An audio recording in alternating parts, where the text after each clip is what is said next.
Hey, I just wanted to jump on and have a conversation with you today.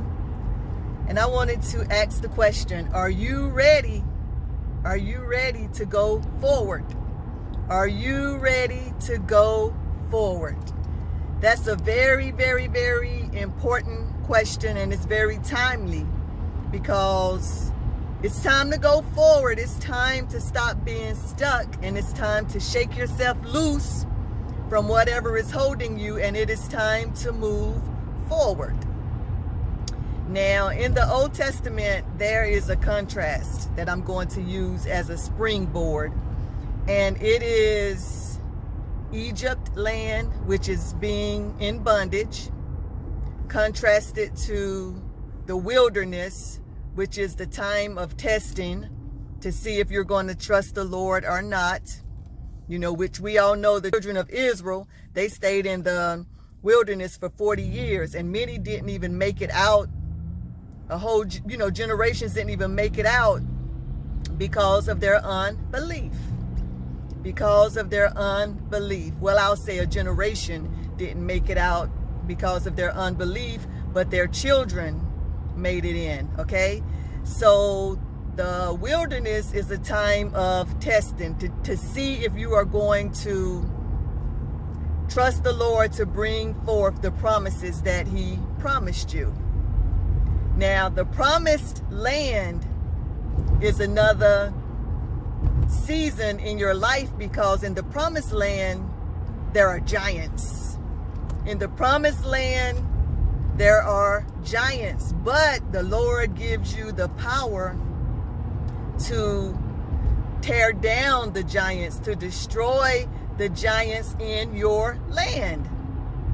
He said that He is going to give you the power to overtake the land. So that's anything that is infesting your land. The Lord is going to give you the power to overcome it. So whenever we are in the mode of being stuck, we can either be stuck still in bondage, we can be stuck in Egypt, we can still be stuck in the land of bondage, and we need to trust the deliverer to even bring us out of that season. Or we can be stuck in the wilderness because of unbelief. We could just be going round and round and round and round the wilderness aimlessly because we don't believe that what the Lord has said is going to come to pass. Or we can be stuck looking at our promised land because it's just big giants, it's big situations, it's big things that's roaring at you like, roar, you don't come up in here. Don't come up in here. You see that I have a hold of a stronghold on this promise that the Lord has given you, and you dare not oppose me. That's what the roar of the lion is going to tell you. It's going to make it look huge. And like the spies of the children of Israel that went and spied out the promised land said, there are giants in the land. We are as grasshoppers. The Lord didn't tell them that they were as grasshoppers, but that's what they determined in their heart because they didn't believe that they could conquer and overtake what the Lord had given them. So you have to be careful and find out what season you are in. To some of us, we're still stuck. We're stuck in a situation to where we still need to get the confidence to walk out of that situation. And I'm not talking about just marriages. I'm talking about anything that is a bondage in your life, whether it be addictions, whether it be whatever that stronghold may be, that is a bondage, and you have to have the strength to walk out. And whenever you walk out, you're going to still be in that wilderness because you're on your way. What was it? The children of Israel, they went through the wilderness because they were going to worship the Lord. They were going to worship the Lord, and it should have only been like a couple of days' journey, but it turned into 40 years, and it turned into death because of unbelief. So in the wilderness, you're going to have to exercise your faith and your belief that that thing is going to come to pass. Because you don't want to die in the wilderness because of unbelief.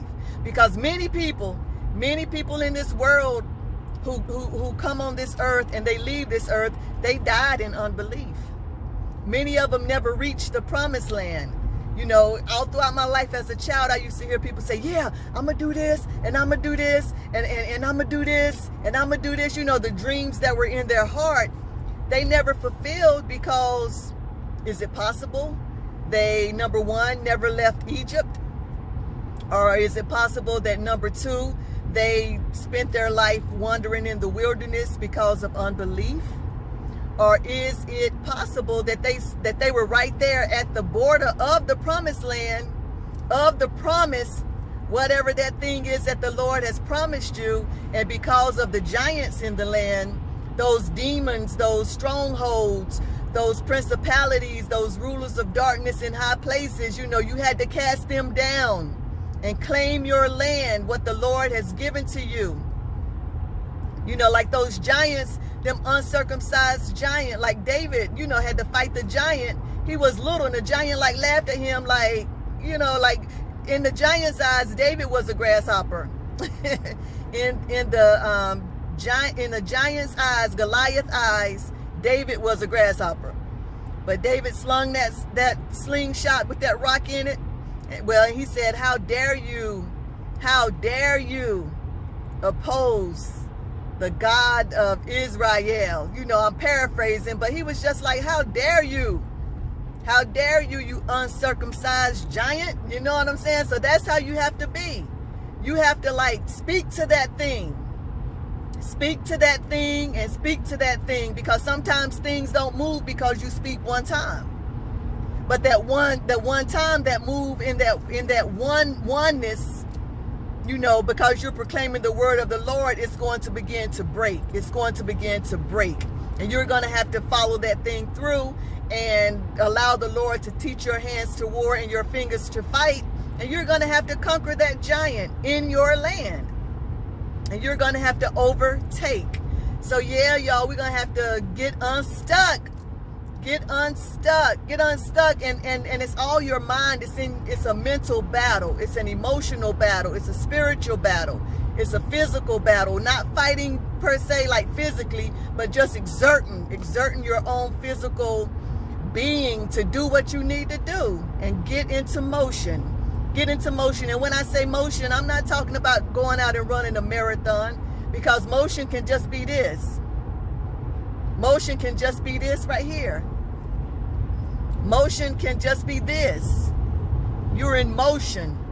You're in motion. You're not like just stagnant and being stuck in that mindset. Whenever those mindsets come upon you and you hear yourself saying, I can't do it. I don't want to do it. It's been so many years and it still haven't gotten done. And then if it's been many years, then keep on doing it and do it right. Keep doing it. And some people are doing it right and they are waiting. It's just not the time. Keep on doing what you know that the Lord has told you to do. It doesn't matter if other people don't believe in it. It doesn't matter if other people don't support what you know that the Lord told you to do. They're not the ones that's supposed to support it. If they don't support it, then they're not the ones that's supposed to support it. Sometimes you go through it and nobody have to support it. You know what I'm saying? But you have to like know that you heard the voice of the Lord. There are many voices out there. There are many, many, many voices out there. So you have to really make sure that you hear the voice of the Lord. And go and possess your land. Go and possess your land. All right, so you guys have a great day. Make it a great day. And remember that the Lord is able to deliver you from any situation. He can turn that captivity from any bondage that you have. You just have to trust him. You have to trust him to do it. You have to trust the process. He can and he will do it if you believe, if you only believe and put it in his hand. Put it in his hand and he will deliver. He will deliver on time. Thank you.